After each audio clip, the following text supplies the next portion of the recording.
One second, you're scrolling on your phone. The next, total silence. No lights, no water, no internet, cars dead in the streets. This isn't a movie scene. This is exactly what happens after an EMP. And here's the scary part. If you're not ready, those first 72 hours could be the most dangerous of your life. In the chaos that follows an EMP, shelves will be stripped bare in hours, clean water will vanish, and panic will spread faster than the blackout itself.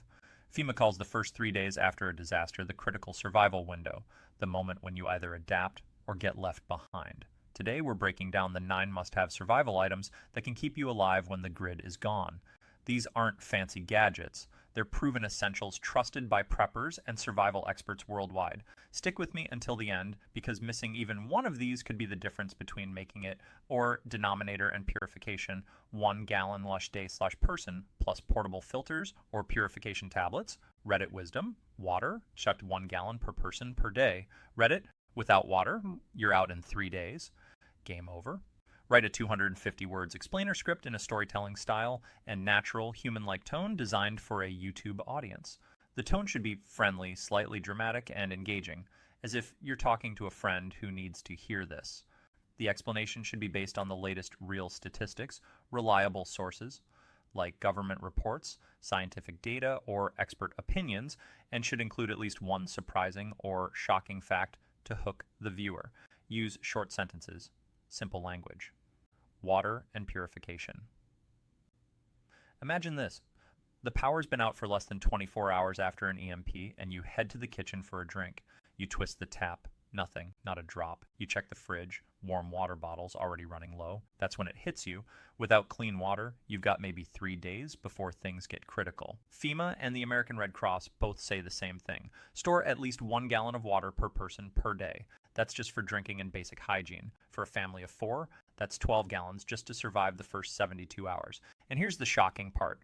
According to the CDC, dehydration can start affecting your brain and decision-making in as little as 1% loss of body weight from water. That's a few hours in hot weather. So what's the plan? You need 2 things: stored water and a way to make dirty water safe.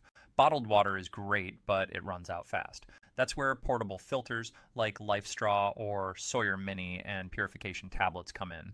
These can turn pond water or even questionable tap water into something safe to drink. No electricity, no boiling, just you, the filter, and survival. Remember, food can wait, shelter can wait. Without water, you're done in 3 days. Game over. So, in your 72-hour EMP kit, make water your #1 priority, because when the taps run dry, the clock starts ticking. 2, non-perishable food, shelf-stable freeze-dried.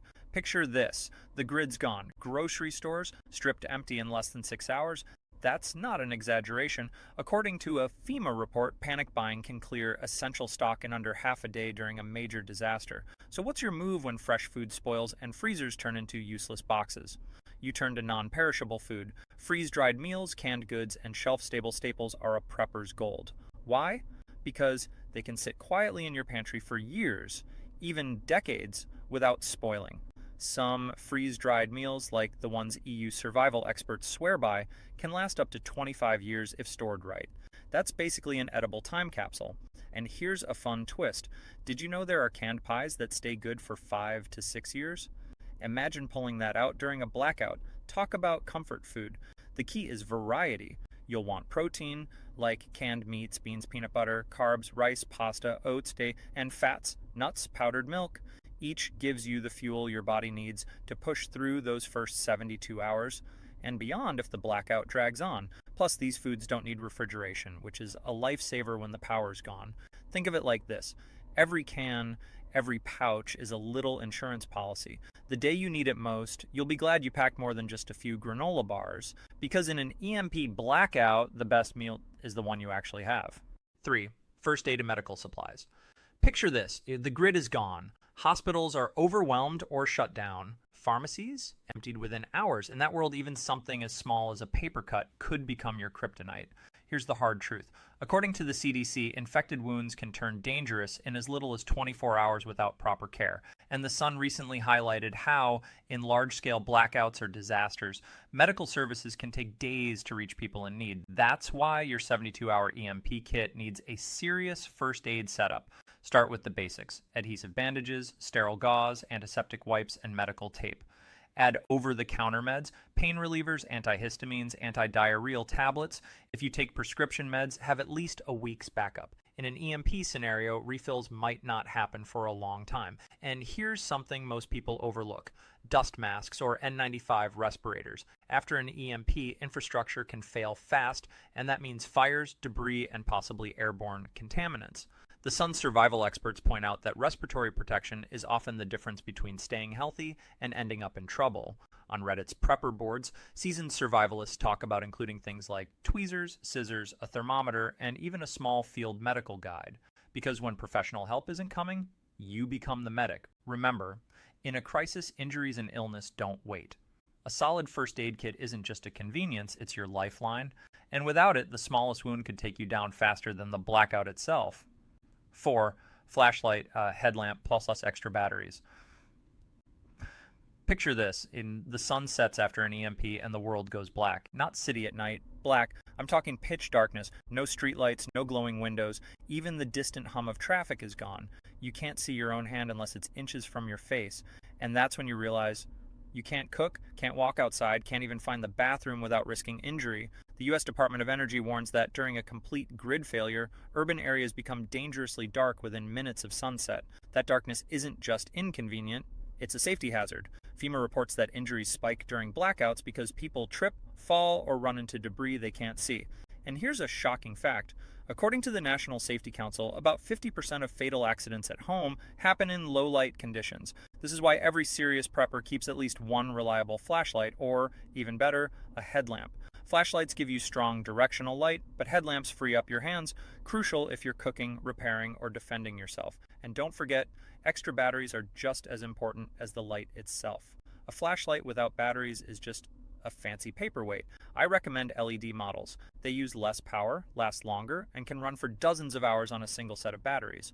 Also, store them in waterproof bags or cases.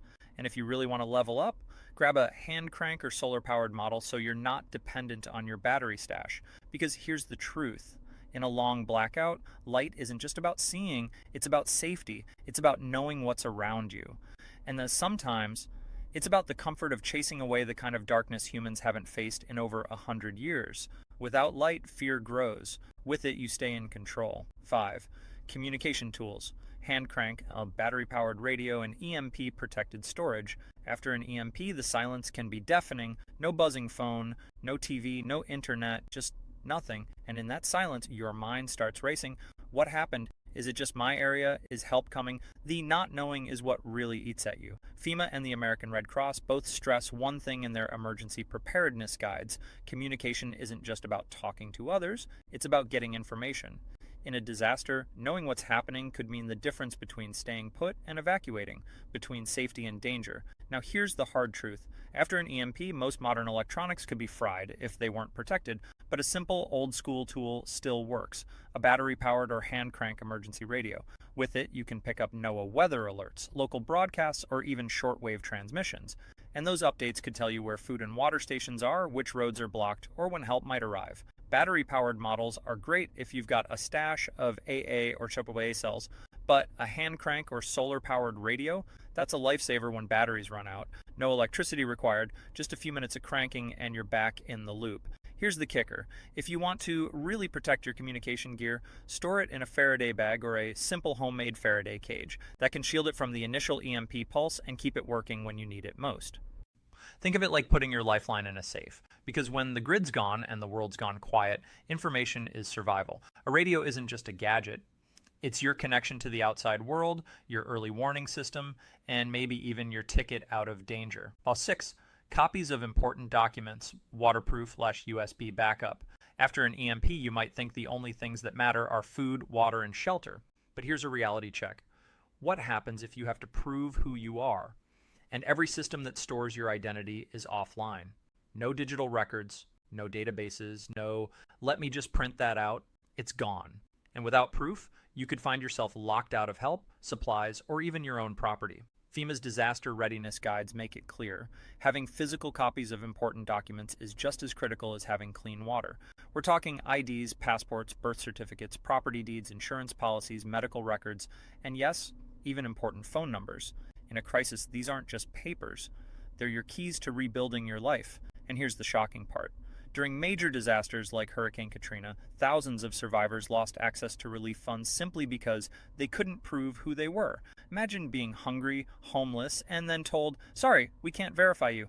That's a nightmare you can avoid. The solution? Keep waterproof, sealed copies of your critical documents in a safe location, preferably in your go bag. Laminate them if you can. For digital files, store them on a USB drive. But remember, after an EMP, unprotected electronics could be fried. So keep that USB inside an EMP-resistant case or Faraday bag. It may feel old-fashioned, but in a world without the grid, paper is power. When everything else fails, those little pieces of paper could open doors, unlock resources, and give you a fighting chance to get back on your feet. Item 7. Cash in small bills and barter goods. Imagine this. You step outside and every traffic light is dark. Your phone is a brick. The card reader at the corner store just blinks, no connection. In an EMP, or any mass blackout, the digital world disappears first. Cash and tradable goods become the new currency of survival. Listen, the first 72 hours after a major outage are the most dangerous. FEMA calls that window the critical survival period. What you have in hand then matters more than anything you'll pre-order on Amazon later. Here's the cold, practical truth. Even though most of us swipe or tap for every little thing, cash is still everywhere as a backup. Federal research shows cash accounted for roughly 1/5 of payments in recent years, and many people keep cash exactly for emergencies. That means if electronic systems fail, people will rush to use paper money. Now for the shocker. After Hurricane Maria in Puerto Rico, power and communications failed island-wide. ATMs and card systems went dark. The demand for cash jumped overnight. Local reports called it extraordinarily high. People were literally counting bills like they were food. That fragile physical money suddenly became life's little lifeline. So what should you actually store? First, small bills.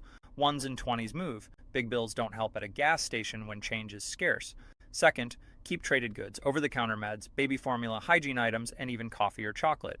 In past crises, these items traded like currency because they're useful and portable.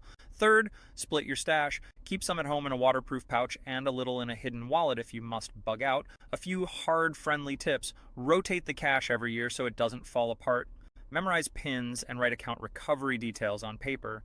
Digital backups can be useless if the grid's down. And don't hoard useless junk thinking it's barter gold. People trade for need and comfort. Pack things you'd accept in return if you were thirsty, hurt, or cold. Bottom line, cards and apps are convenient until they aren't. Cash and smart barter items are the immediate lifeline during the first chaotic 72 hours. Treat them like insurance. Keep them small, practical, and ready. If you like, I'll list a compact barter checklist you can print and stash with your bills. Item 8, multi-tool, knife, fire starting kit. Imagine this, the EMP hits, total blackout, no hum of electronics, just eerie silence and your heart pounding. You dig into your bag and pull out one tool, a compact multi-tool with a sharp blade and a built-in ferro rod. That's not indulgence, that's survival. You might shrug and think, a knife? I've seen that in every list. But here's the kicker. Survival experts rank a good knife or multi-tool plus a reliable fire starter among the absolute essentials you can't afford to miss. These tools aren't just for wilderness camping, they're lifelines when society collapses. When you need to cut rope, prepare kindling, open kits, everything becomes a chore when the lights go out. A fixed blade knife can chop stubborn wood or strip branches to build a shelter. A quality multi-tool dazzles with versatility. Pliers, screwdriver bits, can opener, one tool doing dozens of jobs. And the fire starter? It's non-negotiable. Fire warms you, cooks food, purifies water, and signals help. Want something mind-blowingly dramatic? Ferrocerium, a metal alloy used in modern fire starters, can throw sparks at over 5,000 DGF. That's hot enough to ignite almost anything dry, or damp when wielded right. Pair that with a sharp blade and tinder, and you've got life-saving ignition on demand. One survival blogger shared a story that haunts me. Aaron Ralston, yes, the guy from 127 Hours, once had no proper survival knife. He survived by using a chipped, worn multi-tool blade to survive an accident and ultimately sever his arm. That grim example underscores a good knife isn't a luxury, it's potentially your only way out. I get it. You probably already own a knife or a cheap fire starter, but ask yourself, is it dependable? Will it work when wet? Will it survive constant use? That's why a preferred solution like the Leatherman Signal stands out. It's not just a sharp blade. It packs 19 tools including ferro fire starter and diamond sharpener, neatly folded into one device designed for rugged survival. And there's more. Beyond the practical, fire does something magical. It's a psychological anchor in chaos. A flickering flame stands defiant in darkness. It chases away the terror, makes you feel human. That mental boost alone can be the edge between panic and calm, between giving up and pushing onward. So picture yourself post-EMP. Cars are dead, grids are shot, looting looms. You unsheath your multi-tool, strike that ferro rod, sparks, flame, confidence. You've got shelter, warmth, the spark to survive. That's what a multi-tool knife fire starter combo offers. It's not about being fancy, it's about being alive. Bottom line, a trusty knife with fire-starting ability may literally save your bacon. Don't leave home or bug out without this trio of survival staples. Item 9. Emergency blanket, warm clothing, shelter kit. Picture this. The EMP hits and everything goes dark. Temperatures start to drop. You're shivering, your phone's dead, you feel utterly exposed. In survival, there's this unbreakable rule of threes. You can survive 3 minutes without breathable air, 3 hours in a harsh environment like cold or heat, and 3 weeks without food. That means if you're freezing, shelter and warmth aren't optional. They're life or death. Here's the shocking part. In the US alone, hypothermia-related emergency department visits averaged over 1,500 per year, and deaths were about 647 annually from 1999 to 2004. That's not winter camping gone wrong. That's regular people, and it shows how booby-trapped the cold can be when you're vulnerable. Now imagine you're one of those people, but society just collapsed. No heat, no backup generators, nothing.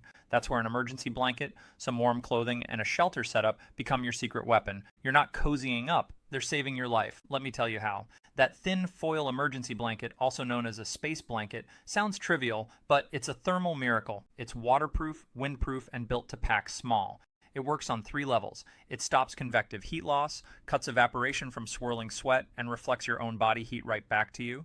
So that crinkly aluminum sheet in your pack, it's like wrapping yourself in a tiny portable heat bubble. But wait, don't underestimate its versatility. In alpine rescues and emergency medicine, rescue blankets are standard precisely because they protect from hypothermia and enhance visibility. That shiny surface can alert rescuers if visibility is low. It's your built-in signal flare tucked into a survival blanket. Fiber clothing, wool, or synthetics, not cotton, helps too. Synthetic fabrics keep you warm even when wet. Imagine trudging through rain with cotton. It soaks and steals your heat.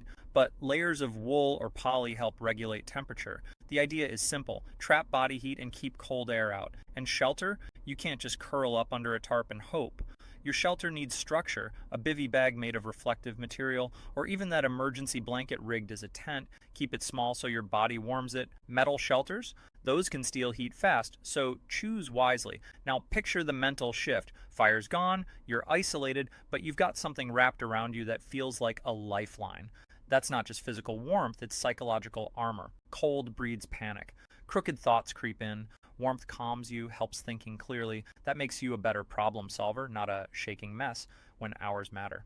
Consider the tragic case in Pakistan after that massive earthquake in 2005. Tens of thousands died, many from exposure because they had no shelter or blankets wired. Disasters like that aren't about fire or food. They're often about cold, and the invisible killer it hides behind stillness. Emergency kits distributed by FEMA, they've handed out over 100 million emergency blankets in the past decade. Why? Because in any crisis, earthquake, flood, blackout, that shiny sheet makes a difference between succumbing to cold or shivering onward through the night. I want you to picture the moment. Streets dark, temperature falling. You unzip the bag, pull out warm clothes, step into an emergency blanket, create a lean-to shelter. That little cocoon gives you heat. It buys you clarity. It buys you time.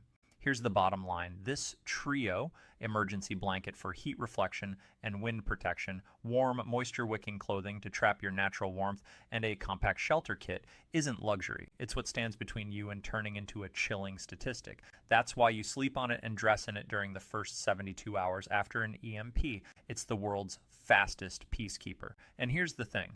If you've made it this far, you already understand the pattern.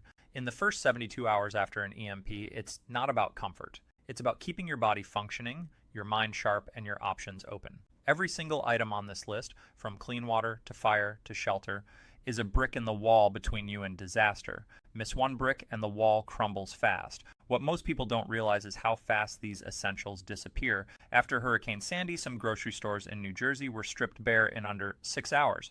After the Texas freeze of 2021, millions were without power for days and hundreds died. Not from violence, but from exposure and preventable causes. An EMP could make those situations look like warm-ups. No resupply trucks, no working ATMs, no police response in minutes, just you, your gear, and the people you've prepared to protect. So here's my challenge to you. Don't just watch this video and think, I'll get to it one day, because one day might be too late. Start building your 72-hour kit now, piece by piece if you have to. Toss that emergency blanket into your car. Get a multi-tool you trust. Stock the water. You don't need to go broke to be ready. You just need to start. And if you found this breakdown useful, make sure to hit that like button so more people see it before they're caught off guard. Drop a comment telling me which of these 9 items you already have or which one surprised you most. And don't forget to subscribe. I've got more no-fluff survival tips coming, including the one piece of gear almost nobody talks about, but could make you invisible to looters. You won't want to miss that.